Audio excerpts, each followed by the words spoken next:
Dear friends, welcome to our channel let's make them easy. আলোচনা করছি Robert ফ্রস্টের বিখ্যাত একটি কবিতা মোয়িং নিয়ে। এই কবিতাটি রচনা করেছিলেন কবি তার ধান ক্ষেতে যখন ধান কাটছিলেন, ঠিক সেই সময়টাকে কেন্দ্র করেই উক্ত কবিতাটি রচনা করেছেন। এবং কবিতার প্রথম লাইনটা এইরকম: there was never a sound besides the woods but one. কবি বলছেন যে বনের পাশে কোনো শব্দ ছিল না, বাট ওয়ান, কিন্তু একটা শব্দ ছিল। And that was my long scythe whispering to the ground. এবং এটা ছিল আমার দীর্ঘ সেই কাস্তে, ধান কাটার কাস্তে, যেটা মাটির সঙ্গে হুইসপেয়ার করছিল বা ফিসফিস করে কথা বলছিল। অর্থাৎ এই দুই লাইনে কবি বুঝাচ্ছেন যে কবি যখন ধান কাটছিলেন তখন কোনো শব্দ ছিল না, শুধু একটা শব্দই ছিল, তার কাস্তের শব্দ। সেটা ধান ক্ষেতের ওই মাটির সঙ্গে কথা বলছিল বা ফিস ফিস, হুইসপার বলতে আপনারা বোঝেন যে খোশ গল্প করা বা আস্তে আস্তে গল্প করছিল, কথা বলছিল, এমনটি বুঝাচ্ছেন। হোয়াট ওয়াজ ইট ইট হুইসপেয়ার, এটা কি ছিল যেটা এই ফিসফিস করছিল? I knew not well myself, কবি বলছেন যে আমি এটা জানি না।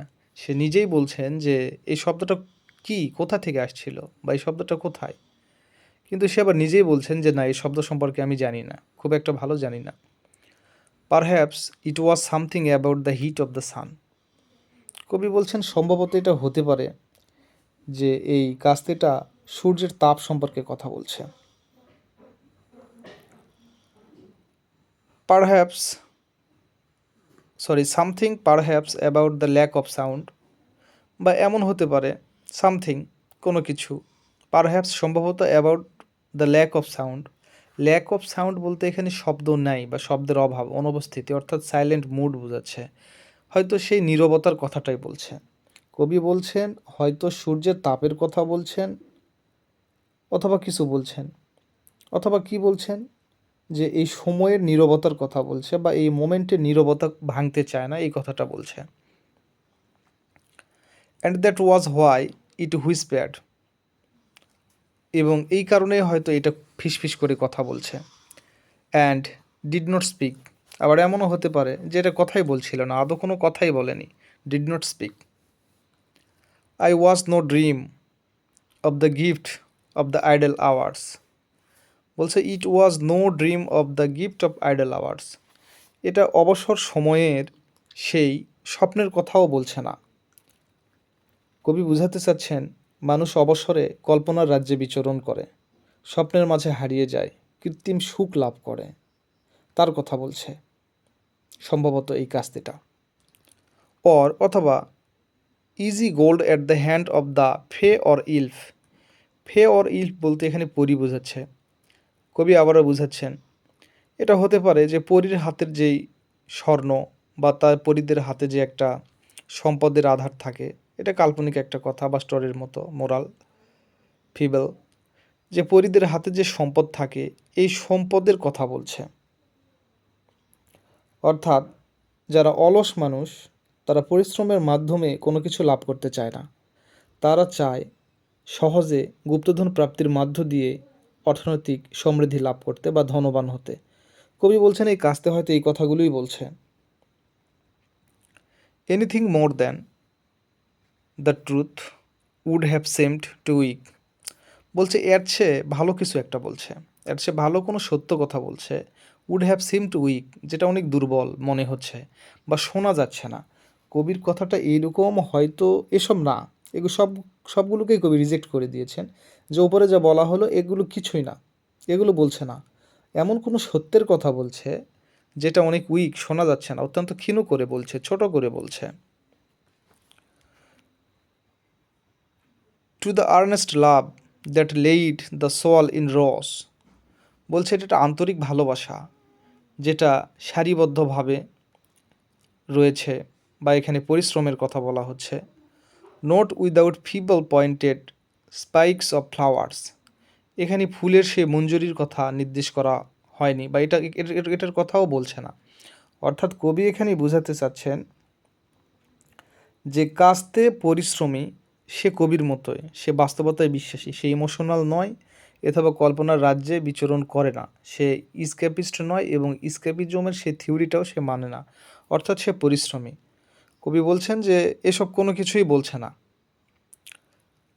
Pale orchises or scared a bright green snake, scared মানে ভীত হওয়া, আতঙ্কিত হওয়া, চিৎকার করা।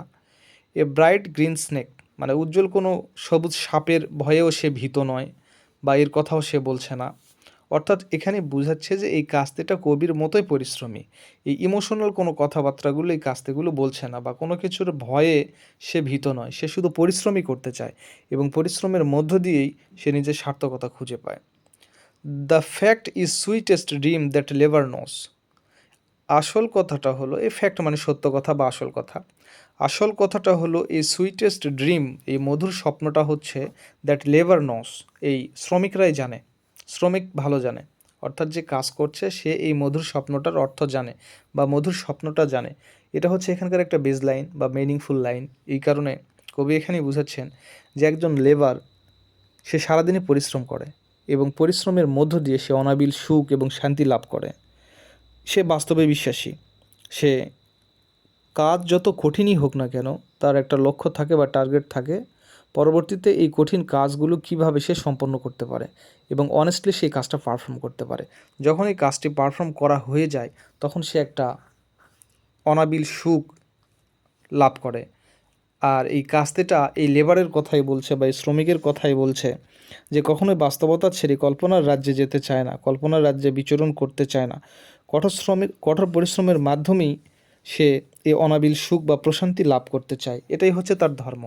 কাজের মধ্য দিয়েই সুখ লাভ করা তার ধর্ম। এবং একজন কর্মঠ মানুষ কখনোই স্বপ্ন দেখার সময় পায় না। সে বাস্তবে বিশ্বাসী, সে ঘাম ঝরাতে বিশ্বাসী এবং তার ঘাম ঝরানোর মধ্য দিয়ে সে যখন কোনো কঠিন বা দুরূহ কাজগুলো সম্পন্ন করে তখন সে একটা ফিলিংস, মানে একটা হ্যাপি ফিলিংস ফিল করে। যেমন আমরা কঠিন কোনো স্টাডির মধ্য দিয়ে যদি কোনো বিষয়টাকে ভালোভাবে বুঝি বা জ্ঞান লাভ করি তাহলে পরবর্তীতে আমরা একটা হ্যাপি ফিল করি বা একটা প্লেজার কাজ করে। কবি এখানেই বুঝাচ্ছে যে যারা ওয়ার্কার, তারা লেবারের মধ্য দিয়ে, তাদের শ্রমের মধ্য দিয়েই তারা একটা অনাবিল সুখ বা শান্তি প্রশান্তি লাভ করে। My long scythe whispered and left the hay to make. অর্থাৎ আমার এই কাস্তেটা হুইসপার্ড করে এটাই বলছে and left the hay to make. A hay মানে আমরা জানি খড় বা খড়ের পালা, এটাকে যেটাকে দেয়া হয় লোকাল ভাষায়, খড়গুলোকে স্তূপ করা হয়। অর্থাৎ লিফট মানে এখানে ছড়ানো ছিটানো বা পরিত্যক্ত। পরিত্যক্ত এই খড়গুলোকে বা খড়কুটোকে স্তূপ আকারে রাখা বা স্তূপ করা, জড়ো করা, গ্যাদার করা, এগুলি হচ্ছে আমার এই সাহিত্যের কাজ বা সাহিত্যটা এটাই বলছে, এই সাহিত্যটা এটাই বলছে। সুতরাং আলোচ্য কবিতা বিশ্লেষণ করলে এটুকুই বোঝা যায় যে কবি এবং কবির এই সাহিত্য যেটা কাস্তে, এটা খুবই পরিশ্রমী। তারা কখনোই কল্পনার রাজ্যে বিচরণ করে না। কঠোর পরিশ্রমের মধ্য দিয়েই তারা সুখ এবং শান্তি লাভ করে। কাজই যাদের ধর্ম, পরিশ্রমী যাদের ধর্ম। এখানে এই কবিতার মধ্য দিয়ে কবি তার ইসক্যাপিস্ট বা ইসক্যাপিজম এটাকে রিজেক্ট করে দিয়েছেন। এখানে প্র্যাকটিক্যালি হয়ে বাস্তবতার যে দুঃখ কষ্ট, বাস্তবতার যে কঠিনতা, এটাকেই তিনি ফেস করেছেন এবং এটার মধ্য দিয়েই জীবনের সার্থকতা খুঁজে পেয়েছেন। তো এটাই ছিল আলোচ্য কবিতার মূল বিষয়বস্তু। আশা করি কবিতাটি বুঝতে পেরেছেন এবং যদি লেসনটা ভালো লেগে থাকে অবশ্যই চ্যানেলটাকে সাবস্ক্রাইব করবেন, লাইক দেবেন, কমেন্ট করবেন, শেয়ার করবেন এবং চেষ্টা করব যে রবার্ট ফ্রস্টের যতগুলো রোমান্টিক পোয়েট্রির কবিতা রয়েছে সবগুলোকে পর্যায়ক্রমে আপলোড করার। তো ধন্যবাদ সবাইকে সাথে থাকার জন্য।